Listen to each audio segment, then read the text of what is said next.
Hello, everybody. Welcome to Tasty Tuesdays. And tonight I have my extra juicy and delicious friend Lucy Butler with me tonight, and she is a energetic facilitator, NLP coach. She's a mum. She's a fitness fanatic, freak. To me, she's a freak because she loves fitness so much. Just all around good quality woman. So welcome, Lucy. How are you going today?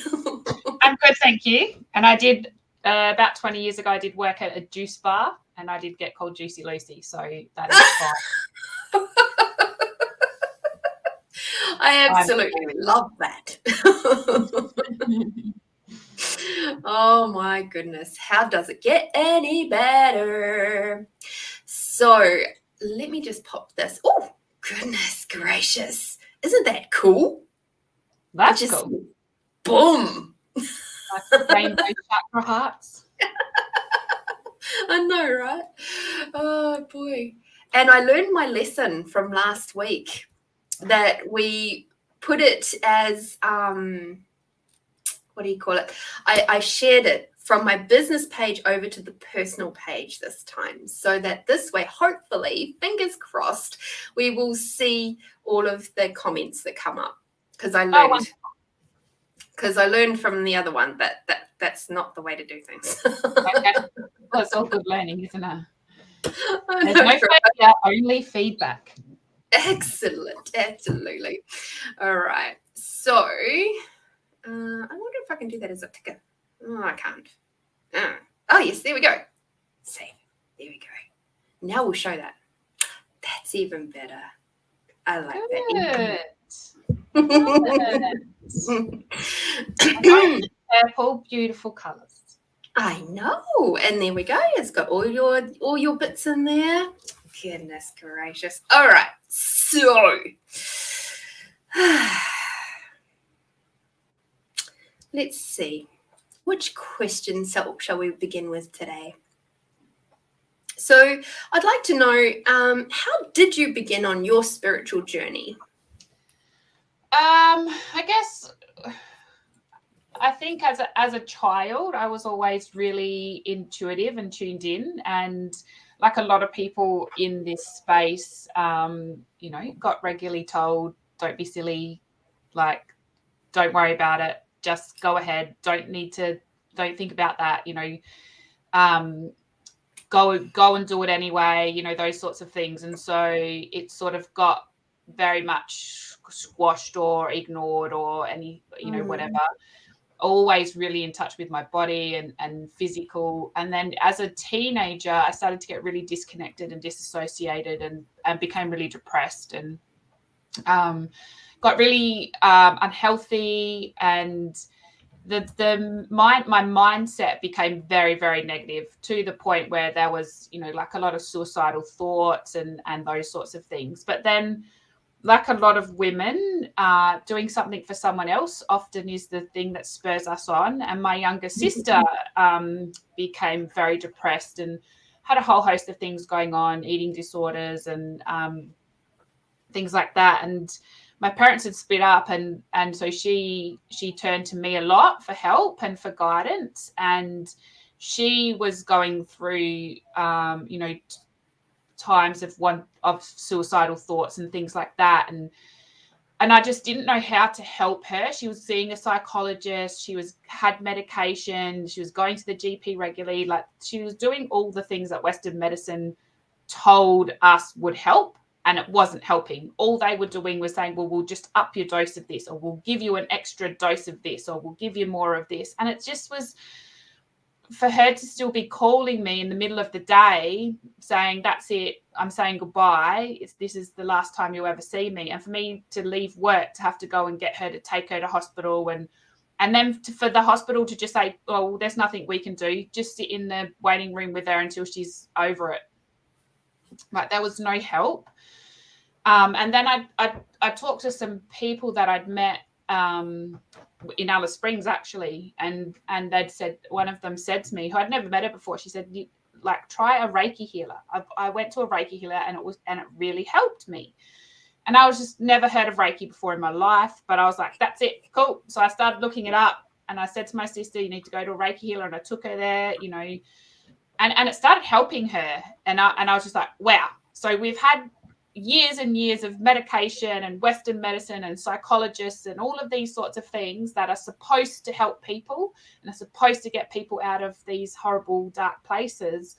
That hasn't helped. And she's seen this Reiki healer twice, and she's already feeling 100 times better, and she's starting to have a positive outlook on life. Do you know what I mean? Like, it was just amazing. And so from there, I just started to look into, you know, what else is out there that we haven't been told about. What else is out there that I haven't explored yet? And you know, I read books like The Celestine Prophecy and The Alchemist and The Four Agreements and, you know, those sorts of things, and just started to really get into it from there. And so it's always just been something that's been there for me, you know, for the last 20 or so years since all of that happened. And then I guess, you know, really, well, after having my son, or just before having my son, knowing that I wanted to have a child and things like that, I've started to really look into more of that spiritual side of me and that soul healing and that self-healing and everything like that, because I wanted to be in a place where I could be the best parent for the child that I didn't have yet. And I knew that there was a lot of stuff that I needed to heal for myself to be able to be present for that child. And so that really then took another level of that spiritual journey on for me. Wow, that's so cool. I had no idea that's where your journey started from. Isn't that so cool? So within that, like, what things did you use besides the Reiki to be able to manage your depression and your suicidal thoughts? Yeah, so I had been put on, I'd been put on medication by the GP, and this is something that is in my family, right? So my mum has been medicated for depression for as long as I can know. Her dad was, you know, like some of her family, that sort of stuff. Like, it goes back. So we were sort of led to believe it was just how we are. Like, it's just, you know, this is just part of our family. This is how it works. And once I took my sister to the Reiki, and I started seeing that, and I just started getting into this place where it's like, well, I don't want to be on medication for the rest of my life. I just had this feeling that it wasn't the right thing for me. And at that stage, you know, I was partying, drinking, taking drugs, you know, like doing all of those things as well. And even doing that, I was still probably the healthiest person out of all of my friendship group and out of all of the people around me, because I still exercised and I still ate really healthy during the week and all of those sorts of things. But I noticed that on certain days I would feel worse than on other days, and I could start to notice that had a real connection to the food that I was eating, or, you know, how I was treating my body. And then I noticed that it was also to do with what I was thinking within my head, and how I could go starting to read like the things like the Celestine Prophecy and the Alchemist, which are very much about, you know, energy transference and how we show up and how we're creating our own lives, and, you know, the taking responsibility for things. That made a huge difference to me. So I started getting into Reiki, but then I started looking more into food and health and exercise and meditation, and how that impacts us. You know, crystals and, you know, those sorts of things were always there as something that I found really interesting, but it was definitely the energy, you know, the energetic work, the energetic healing of Reiki, and that, you know, the mindfulness and stuff of meditation in the beginning that really made the hugest difference to me. Journaling was a big thing as well. And it wasn't until, you know, in the last 10 or so years that I started getting into, like, you know, NLP and, you know, affirmations and all of those sorts of things, that I really found out that there was a whole nother level to this, you know, taking control of your own health and taking control of your own happiness. But yeah, back in the beginning, it was it was still really hard for me because I still felt as though I had to prove something to everybody else. Like I had to show everyone else that I was the strongest and that I was holding it all together and I was looking after the family and, you know, all of those sorts of things. So a lot of that pressure, I guess, and that high expectation and perfectionism really affected the way that I felt about myself. And so going and getting Reiki and being able to start to clear some of that out of me and to be able to do the meditation and really clear some of that out, that made the hugest difference in the beginning. Mm-hmm. I love hearing people's initial journeys. You know, it's like, how did you get there? What were the things that really sparked you to start on this discovery within yourself? Because so often it's something that's like, it's like a pressure from the outside. It's just like, you know. Yeah. And I'd like to just take this moment to say, hi, Cindy. Thank you for watching. She's a gorgeous woman. Absolutely gorgeous, lovely lady. And I love that she's come to play, and we've got a couple of other viewers already. So that's always exciting. All right. So you mentioned that you went into NLP, Neurolinguistic programming, for those of you who don't know. So what sort of things does NLP to just sort of briefly talk about it for somebody who doesn't know anything about it? Because I know that you've gone to quite high levels in NLP.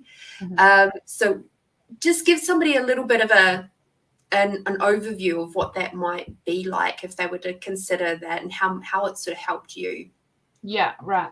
So NLP, Neurolinguistic programming, is the language of the mind. So it's the language of the mind and how that language is creating our reality today.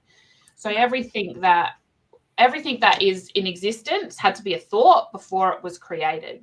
You know, so this is how our thoughts create our reality, and this is what NLP is really about. And it's very much of being connected to your unconscious mind and being a complete whole person, right? So throughout our lives, as things happen to us, our unconscious mind will, you know, preserve memories and parts of us and things like that to keep us safe. Like its main function is to preserve the body and to keep us safe. And so it can create habits and it can create beliefs for us to help keep us safe in the moment.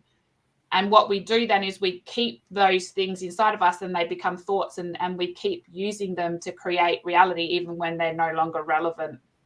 So NLP really helps us to change that around, to either change our beliefs into something that's going to serve us now, or it helps us to remove, you know, negative emotions, past things from the past, traumas, events, emotions, you know, really significant things that have happened to us as well, to remove all of the charge around them, to make us aware of the possibilities now, rather than making decisions based on the habits or the possibilities we only saw in the past. Do you know what I mean? So, you know, for instance, if you were little and you knew that, this is a really basic one, you knew that to not have your parents be angry with you, you had to finish everything on your plate at the dinner table so that you could be excused and you wouldn't get told off and you wouldn't get yelled at and everyone wouldn't get angry at you for taking too much time and all of those sorts of things.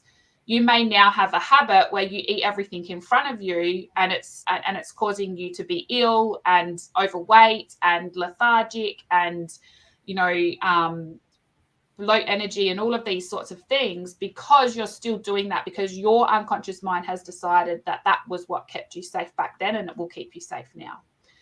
Yeah. So using the language of the mind, using you know, symbolism, because the unconscious mind speaks so much in symbols, which is why we, you know, love angel numbers and, you know, feathers and all of these sorts of things, because we recognize the symbols through the unconscious mind. But using those same sorts of things, we're able to take that belief that eating everything in front of us will keep us safe and create a new belief.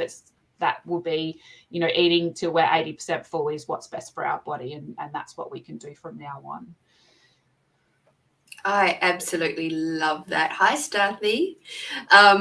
You want to know what's in my cup? It is passion fruit with hibiscus. That's what's in my cup. And hi, Michelle. Thank you for coming to join us. Hi, everyone. Yeah, so NLP is really not, it's not new. It's really taking things that, you know, psychologists and counselors and talk therapists and, you know, hypnotherapists and lots of different successful modalities have used in the past, and actually just putting a process and a language to it so that people can do it easily and simply for themselves.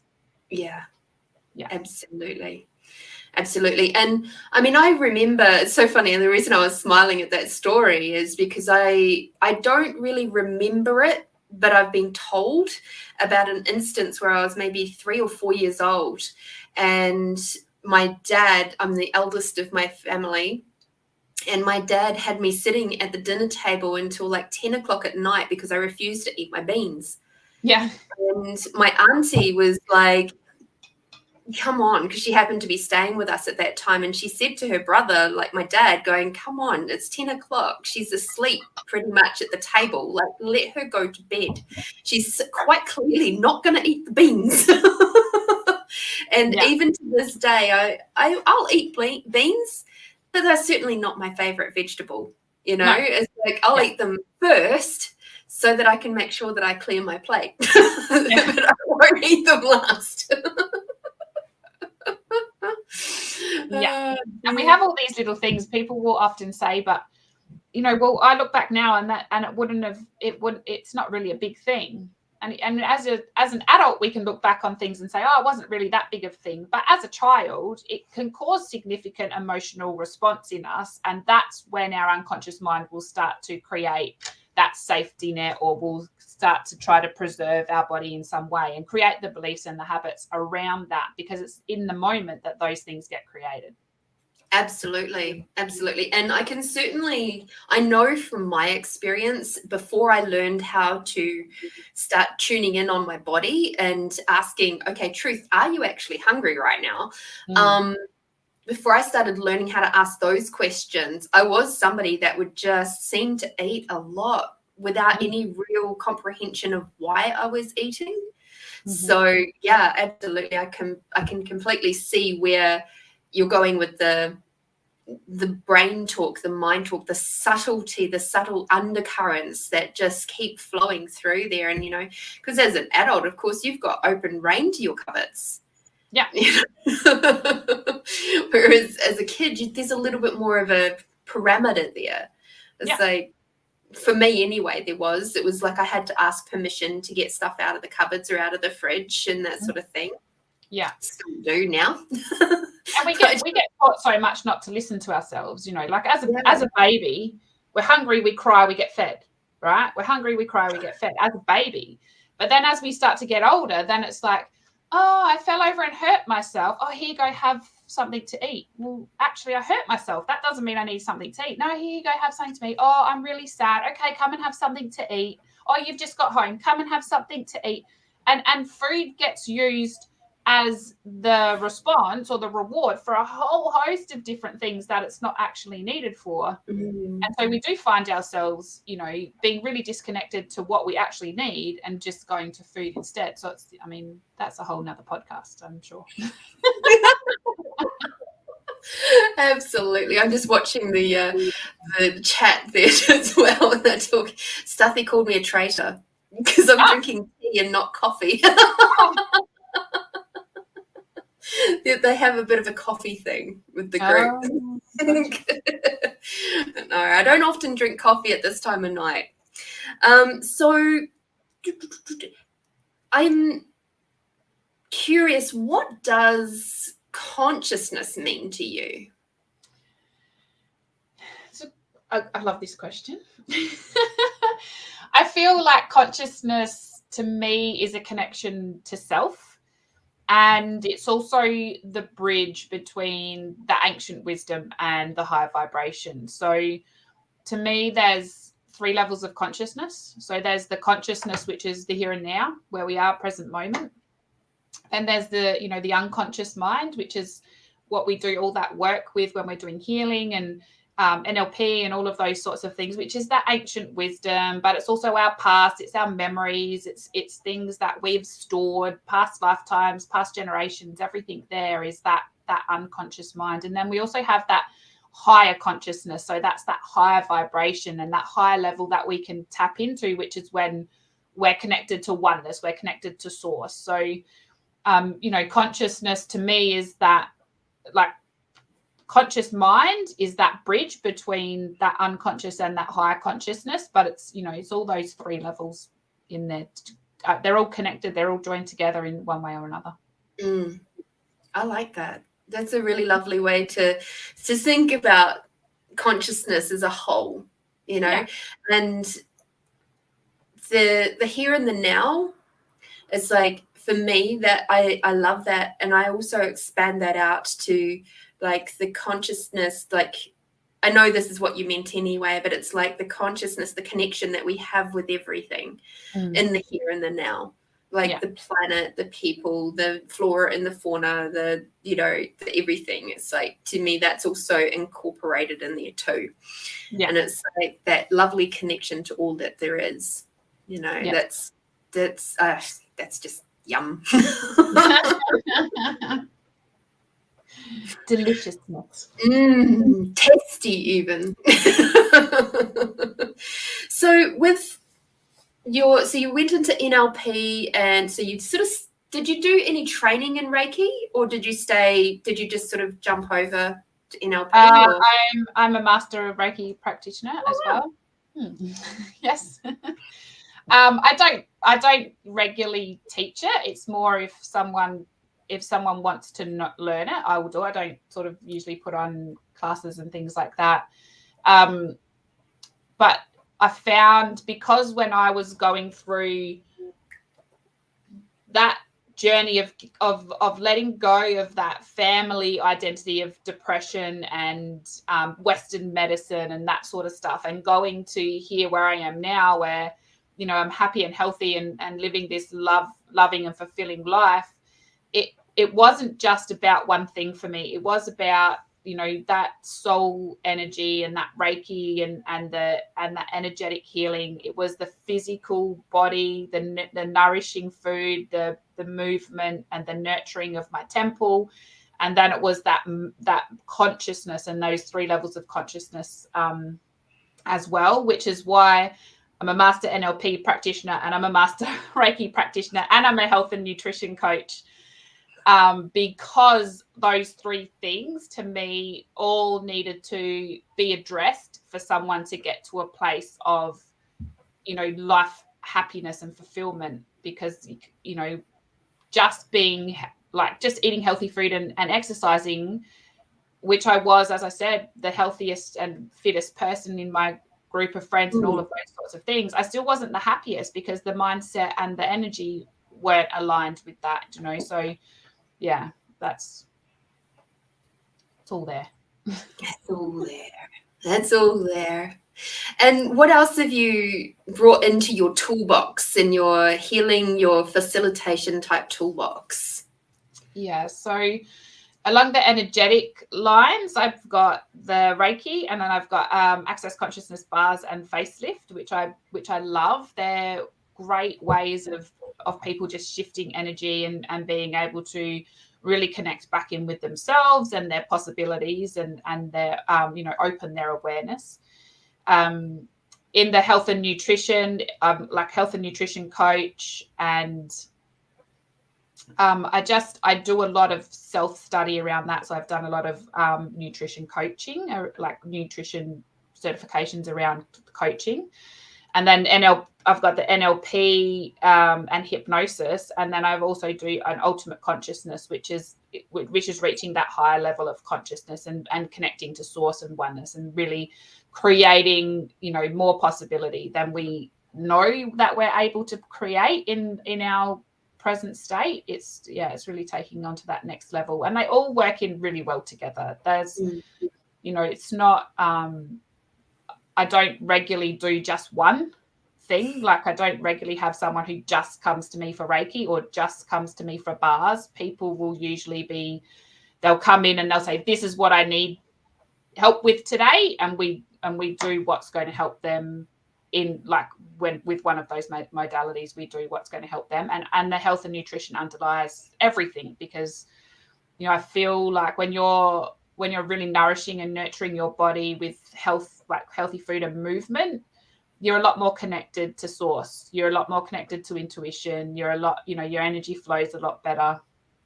It's a lot easier to have, to change your mindset and to have beliefs and possibilities rather than limits. And, it's something that can expand people. And we know there's a connection between the gut and the brain and the food and the mood and all of that sort of stuff. So it underlines all of that as well. Yeah. Absolutely. I see Michelle is one of our fellow Access people. She's done, for those people that don't know what HDIGABTT means, it means how does it get better, any better than that? How does it? Can't wait to find out. Another awesome one. Let's see if Michelle puts the other one up there. Let everyone asking questions. So yes, if anybody has any questions for Lucy, not Michelle, but Lucy, feel free to pop them up in the chat there. I'm sure she'll be happy to answer them. So we can sort of see how this has led you into the area of your business. And so really, what is the aim of your business? Like, how did you develop that sort of what is the aim of your business? I can't think of the words. I can't think of the words now. Just start talking. So that I thought that the aim of my business had changed over time, because I started with offering health and nutrition coaching, and then I started adding everything else along the way. But basically, I think that the mission has always been the same, and it is to help women see that they can live a life that has it all. We can have it all. We can have health and happiness and business and relationship and parenting and all of the things that we want to have.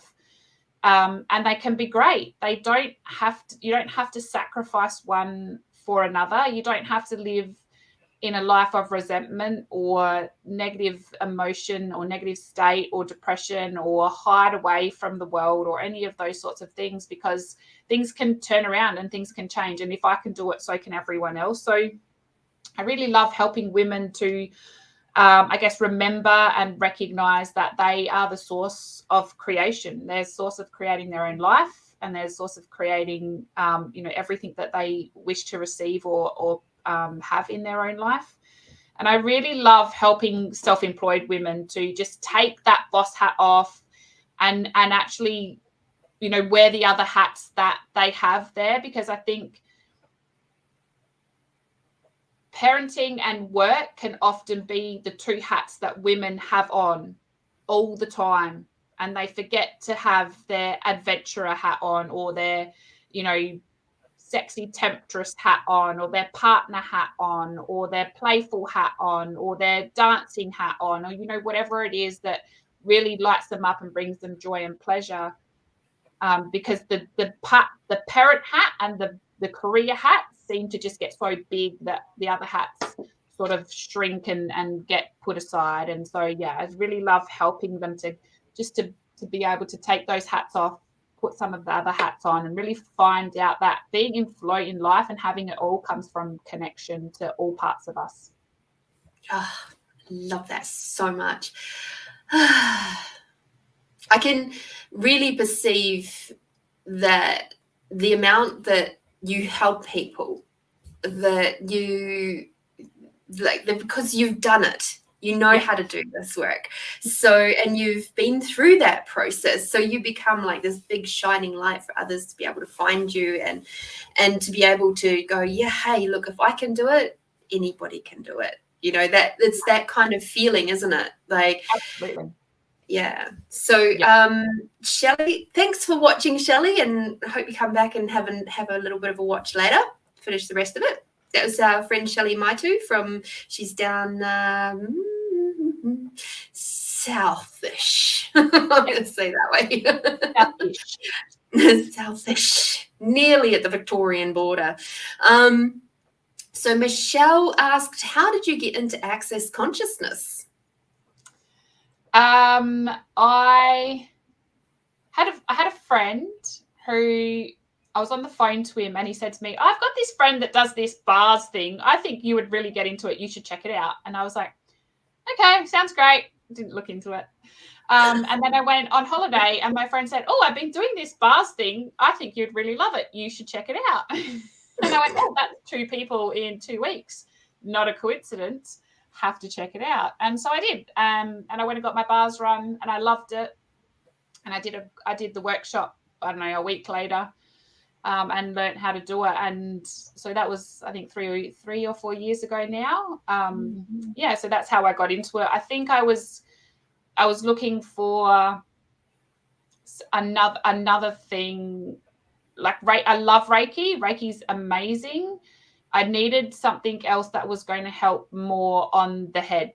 Reiki's really wonderful for the body and the energy flow, the chakras and that sort of stuff. And then looking for that something that was helping people with letting go of that mind clutter and just, all the crap that goes around in our heads all day, the to-do lists that are never ending, those sorts of things. Bars is just amazing for helping people to really relax and let go of some of that stuff. And, all of the rest of that being in the question, it just fits so much into what I was about. So, that's how I got into it and why I'm still in it and still loving it. Ditto. And the other thing I really love about the bars is that if you have somebody who is not great at expressing their emotions, you can ask them, what would you like to get out of the session? If you could have anything at all. And they go, I would like to have more happiness. Right? Simple as that. And you just do that little bit at the start, and then they crash out for the whole time.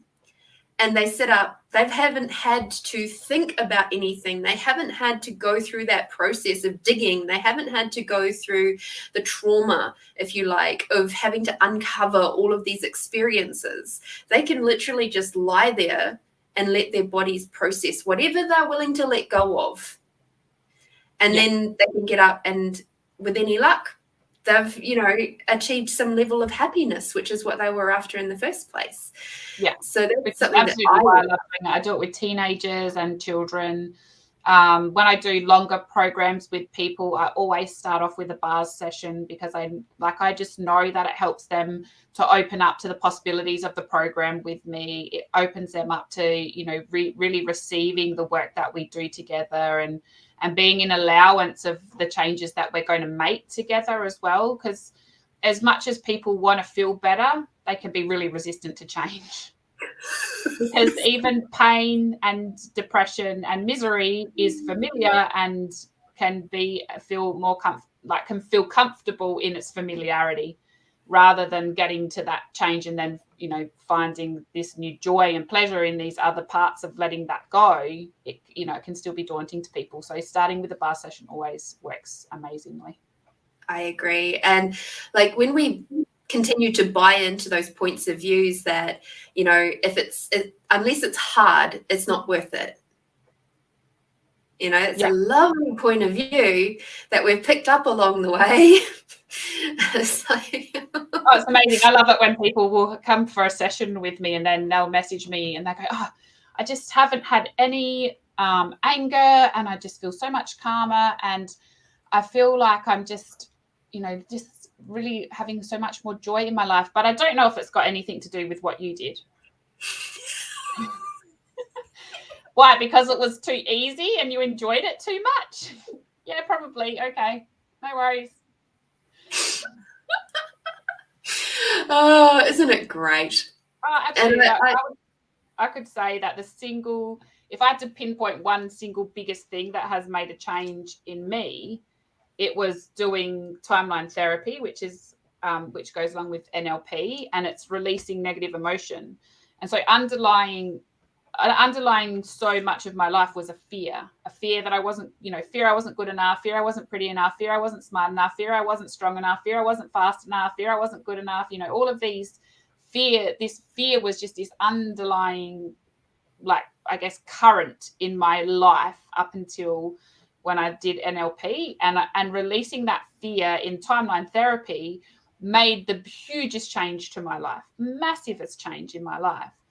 And that process is purely a process of sitting in the chair and using your imagination.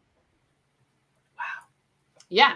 I didn't have to like walk up a hill with a boulder like for, 10 days trying to get it up and down. Like I literally sat in the chair. I sat in a chair for 15 minutes and used my imagination, and it made the single biggest change in my life. Yeah. Wow. Yeah. Yeah. And it was a noticeable change where I could sit here, and I was sitting here and I was typing something up for my business, and I was sitting there and I was waiting, and then I said to myself, what are you waiting for? And I was literally waiting for all the fear talk, all the negative fear talk to come into my head and tell me, you can't do it, you're not good enough, don't post it, no one's going to read it, no one's going to like it, nobody wants to hear what you have to say. But it wasn't there because it had disappeared when I did that timeline therapy. And I sat there and I went, that bitch is gone. Awesome. Let's go and make a business. Like, it's fun. Oh, that's fantastic. I love it. I absolutely love it. Yeah, I remember the very first time I had my bars run, and there was some stuff going on in my world, but I didn't really talk about it with the practitioner at all. And I speak about this pretty much every time that I talk about getting the bars run. And I sat up off the bed after it was actually a bit longer than 90 minutes. It was more like a 2-hour session. The lovely Judy Valero, she's so generous. And I sat up and I just went, whoa. She's like, are you okay? And I was like, yeah. Yeah. It's like every single cell in my body is happy. I don't think I've ever felt that in my life. Yeah. Where every single cell just feels happy. Mm-hmm. And I didn't know anything about the bars until she ran them. Yeah, wow, good. And so, like, she even, when she came into my home, because she's a mobile therapist at that time, and she says, do you know anything about this process? I said, no. I hadn't done any research, no, nothing. I was just, guided to have this done. And so I booked you in. That's it. So it's like, if I can achieve that with how uptight and crunchy and clogged I was, it's like, I think just about anybody can have that. So just about everybody could have that same level of receiving if they wish to. Yeah, if they choose to, that's right. Beautiful. So what what is your greatest lesson in life so far? I am the creator of my own reality. Everything I have and everything that happens to me is because of me. Wow. How long did it take you to be okay with that?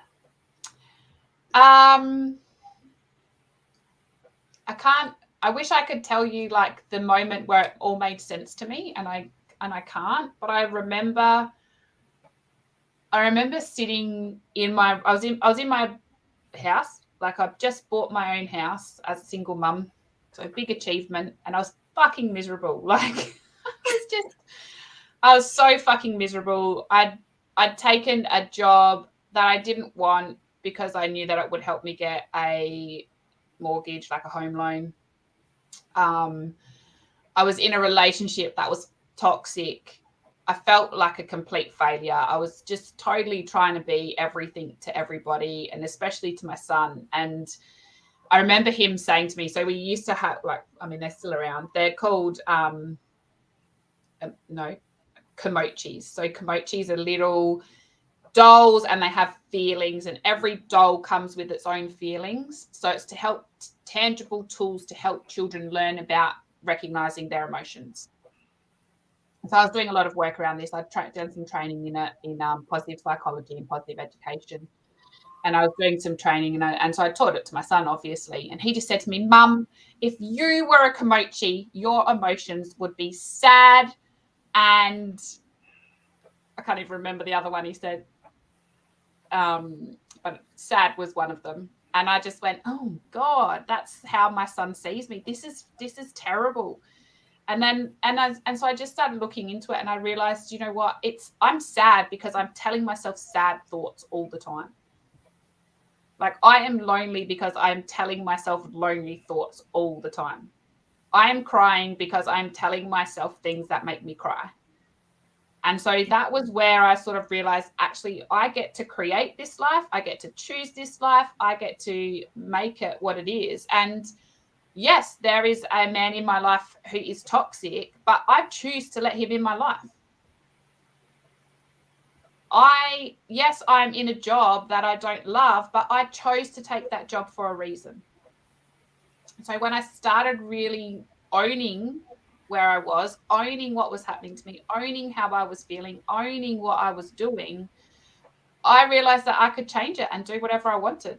And so that was the single biggest thing that I have learned. Is the single biggest thing I've learned. And I tell every single person that talks to me, every single person that whinges or bitches or moans or complains, I go, you know what? It's your responsibility. You fucking do it. I'm not that harsh. I'm a little bit harsh. Sometimes I'm blunt. No bullshit spiritual coach. That's me.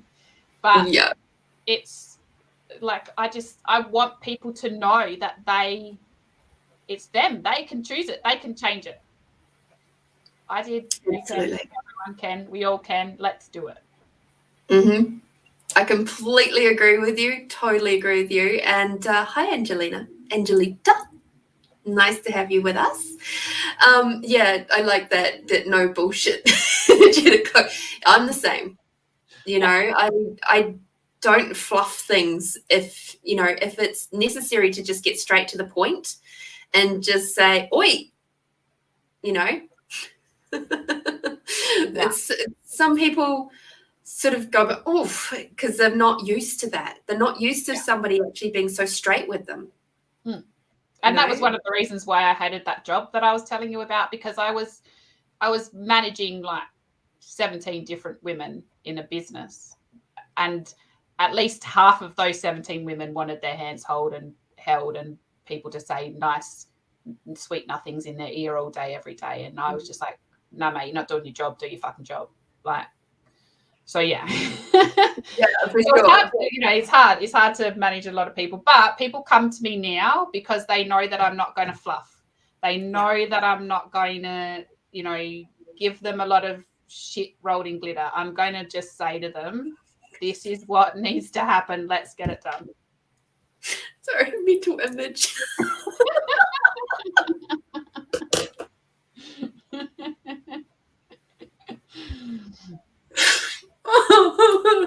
Yeah. I mean, I use the poop analogies sometimes too. And yes, honestly, is everything. And I wish we had more of that in the world. The good, the bad, the ugly, and the awesome. It's all of it is a part of life.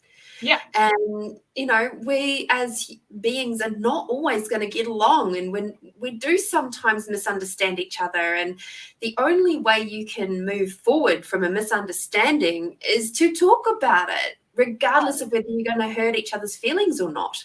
Yeah. It's really super important. And so, like, for me, like when I look at the 5 love languages, like my number 1 is physical touch. Okay, cool.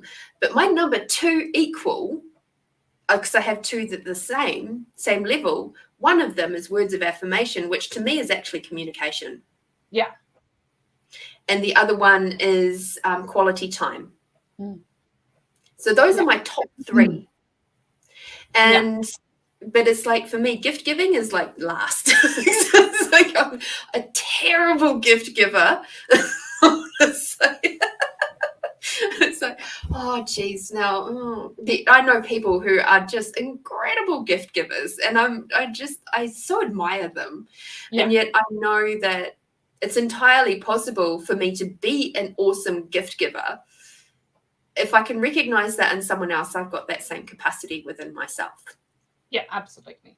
Yeah, it's all about value. What you value, like you know, I'm the same as you. I much value a conversation or an activity than I would a gift. Yeah. Yeah. If someone leaves a gift on my doorstep, I'm like, why don't you stop in and talk to me? I will just put in though, like I know I said I'm a no bullshit spiritual coach, and I am, but I won't tell you something needs to be done unless I I will always 100% be there to support you to get it done. Like I'm not just going, hey, here's the information, go away and do it. It's like, you know, my friends, my family, everybody, clients, they all know that whatever comes out of my mouth, 100% will back it up, and I will support you to get it done. Absolutely. Absolutely. That's one of the things I love about you. Thank you.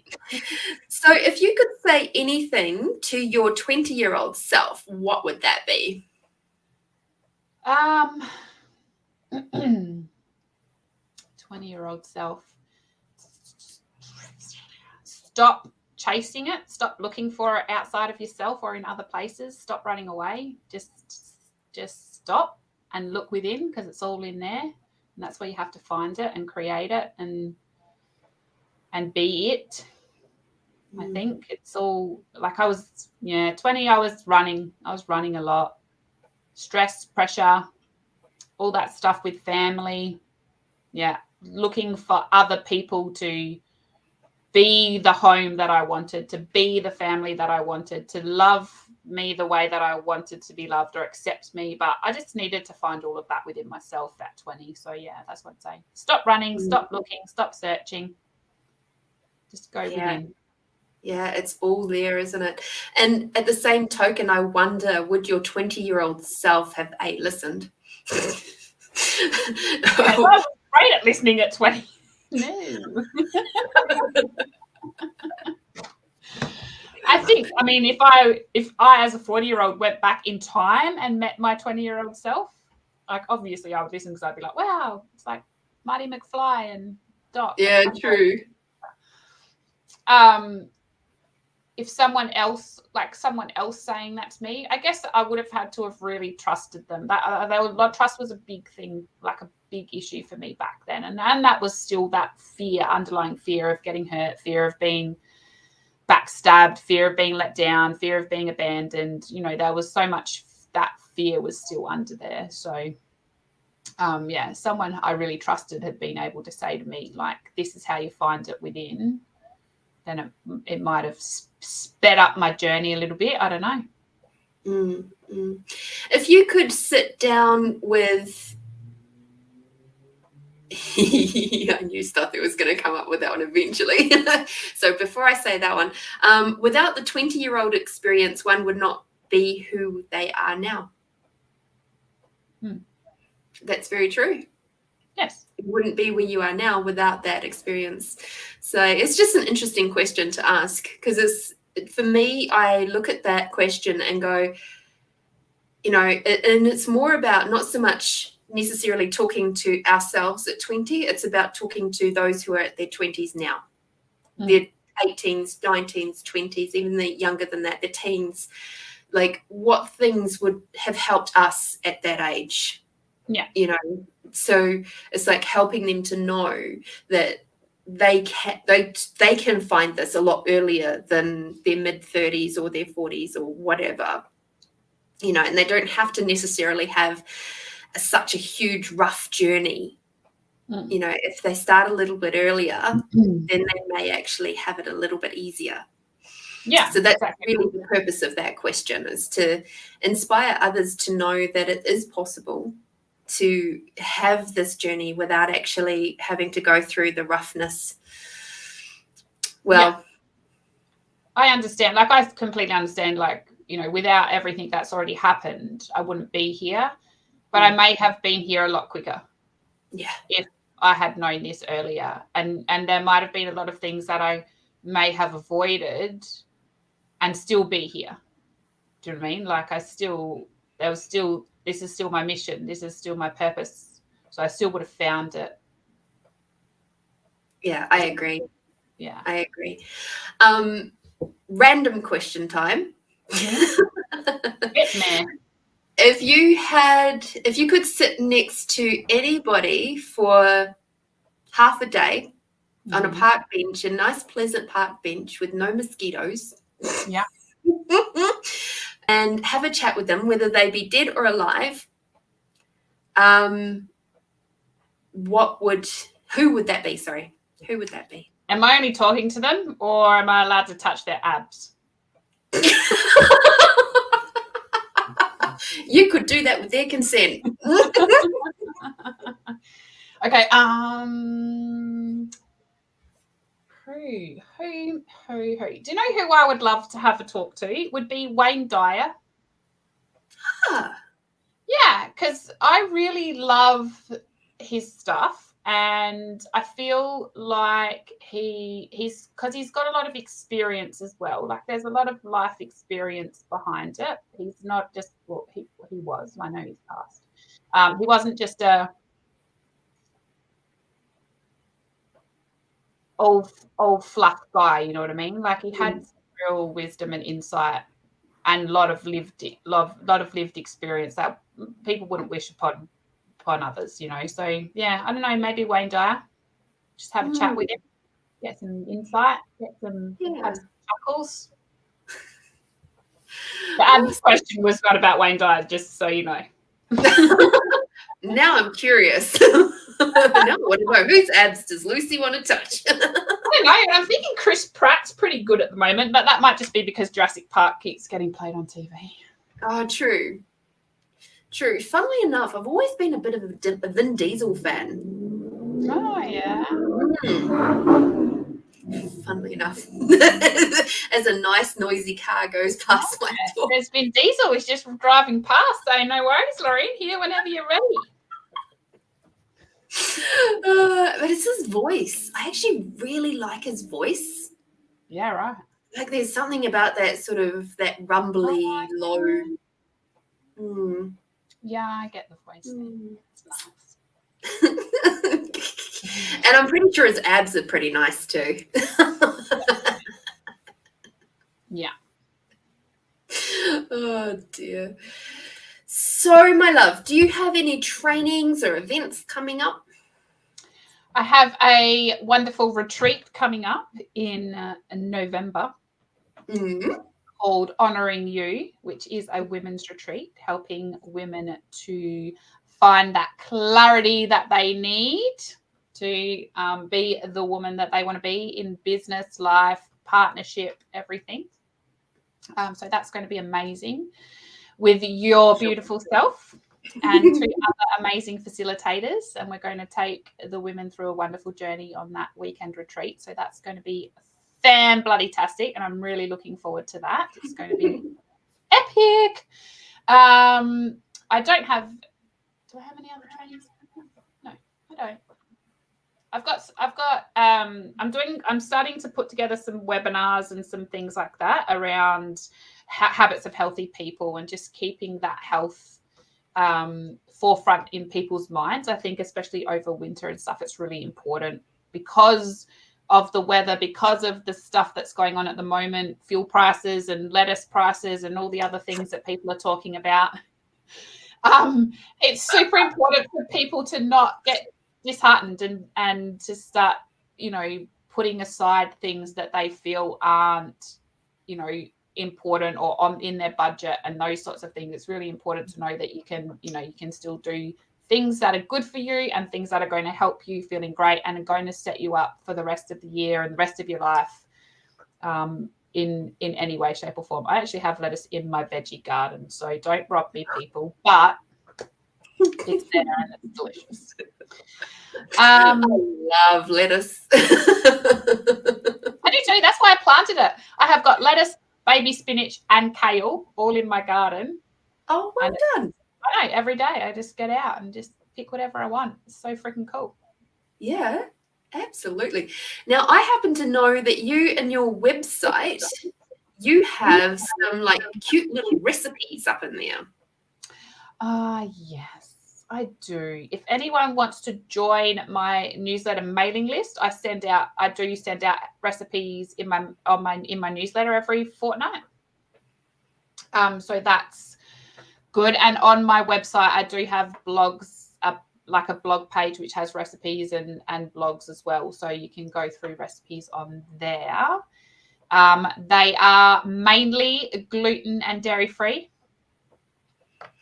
recipes. I as love well. your cracker thingies. Those cracker thingies are absolutely delicious. Crackers. I know, they're like, oh my gosh, they're my most downloaded recipe ever in the history of everything. And everywhere I go, people are like, are you going to bring crackers? I was like, yeah, of course I'll bring crackers. That's all I do is make crackers for people now. You know that's going to be a requirement for the retreat, right? Oh, hell yeah. No, there could be a retreat without my crackers, that's for sure. It's the highlight. I did a bars class one day and they said to me, I would have just come for the food. I'm like, oh, but you learn a lot of really life-changing tools as well, right? And they're like, yeah, but the food was amazing. Like, satisfied on all levels. Yeah. Oh, dear. Website is hearthealth.com.au, which is down the bottom of the banner. So there is recipes and stuff on there. I'm trying to put up some free downloads for hypnosis, like just free hypnosis downloads and all those sorts of things as well. But if anyone's interested in anything and you want to contact me, then I've got a lot of stuff already in my archives that I can send out. It's just getting them up onto the website and doing all those things that takes a little bit of time, you know. So back office stuff, it takes a while, doesn't it? It is taking a bit of time, but it's getting there. And I've got it there. When I send it out on my Facebook page, I'll often just put up like free downloads and things for people as well, because I love people just to find out what things are about, you know, like even just to take, even if you just take 10 or 15 minutes to yourself to relax and listen to the recording, like it's already helping you. Do you know what I mean? So if I can keep putting those things out there and people can just take those things, you know, and spend 10 or 15 minutes a day or a week or anything like that to help themselves, then that's what I'm here for. Mm-hmm. I love that. So is there anything special that you might like to offer the happy little listeners today? I have just finished creating a 5-day self-love series. So it's all about reconnecting in with yourself, finding those little simple things that are going to help you to love and accept who you are. And you know, I know so many people who avoid mirrors or who look in mirrors and criticize themselves, or, you know, have that negative self-talk and all those sorts of things that I used to do. Mm-hmm. And I absolutely know that you feel as though it's the truth and it is the reality. But when you are able to do some of these processes and tools and little simple things and actually really change how you see things and how you are viewing things, it does change what your perception of reality is. And you are able to see your own beauty and you are able to value yourself more and you are able to connect in with yourself and in with other people on a much deeper level, because you are able to receive that love from others because you've got it there within yourself as well. So yeah, the self-love series, it's not up on my website yet. So if anybody wants it, let me know and I'll send it to you guys for free for being part of the Embed with Possibilities community. Woo! Thank you. Has it get any better than that? How does it get any better than that? And what else is possible? What else is possible? And yes, of course, if anybody listening or watching this now or into the future and you're sort of going, ooh, that retreat in November sounds pretty damn yummy. So that, of course, is in Adelaide and it'll be up in the hills. and it'll be on a lovely big property where there is trees and ground and lots of yumminess to enjoy, as well as myself and Lucy and a couple of other incredible facilitators that you will just walk away, I can almost guarantee, but it's truly up to you, that you'll walk away feeling very empowered as a woman, as a whole being. And I'm really seriously looking forward to it. You know, it's going to be, it's been in the pipeline for 6 months already. So it's the start of the year. So I'm really, really excited about that too. Yeah. Super cool.